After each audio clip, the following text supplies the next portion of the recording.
So guys, ito, nagluluto tayo ng black pepper beef. So, minarinate ko muna yung beef.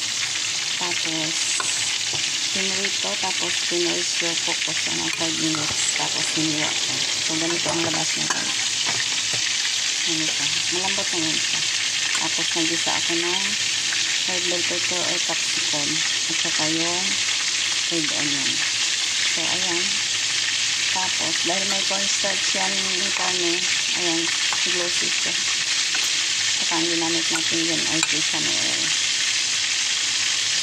So, yan. Tapos yung ibang beef, yan, ginawa natin beef and broccoli.